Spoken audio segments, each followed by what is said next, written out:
এ কি, প্রভু অমৃতের দিকে এইভাবে তাকিয়ে কেন?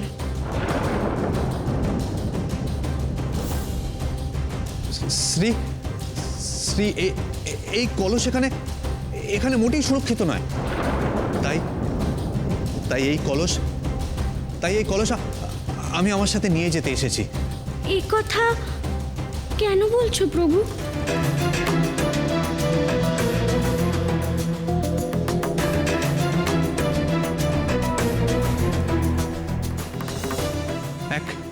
এক প্রবল ঝঞ্ঝা আসছে শ্রীলক্ষ্মী।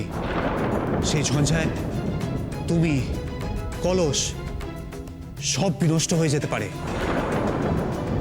তাই এই কলস আমার হস্তে প্রদান করো। এই অমৃত আমি উপযুক্ত গোপন স্থানে সুরক্ষিত রাখব।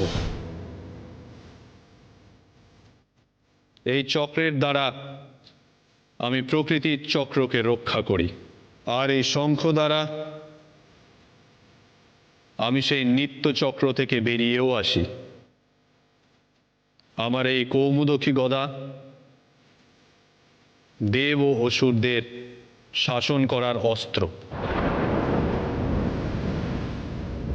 শ্রী, বৃথা সময় নষ্ট করো না শ্রী। ওই কলস আমায় প্রদান করো। আমায় প্রদান করো এই কলস। বৃথা সময় নষ্ট করো না শ্রী। শ্রী, কি হলো শ্রী? বলছি না, বৃথা সময় নষ্ট করো না। ওই কলস আমায় প্রদান করো, দাও।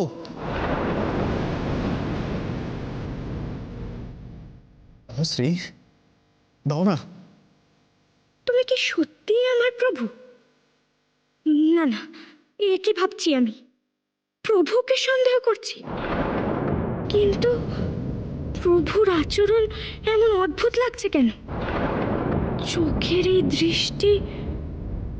শ্রীলক্ষ্মী, ওই কলস আমাকে প্রদান।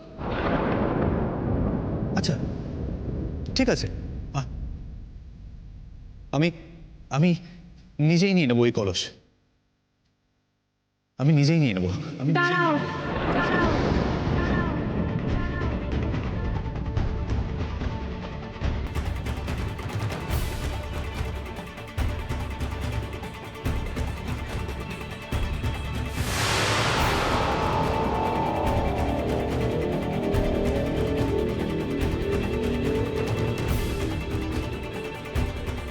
শ্রীলক্ষ্মী, ওই কলস আমাকে প্রদান।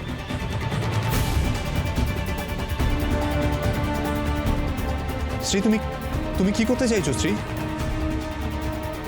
তুমি কি করতে চাইছো? প্রভু, তোমার চোখে ভয়? তুমি কি সত্যি স্বয়ং নারায়ণ, নাকি অন্য কেউ?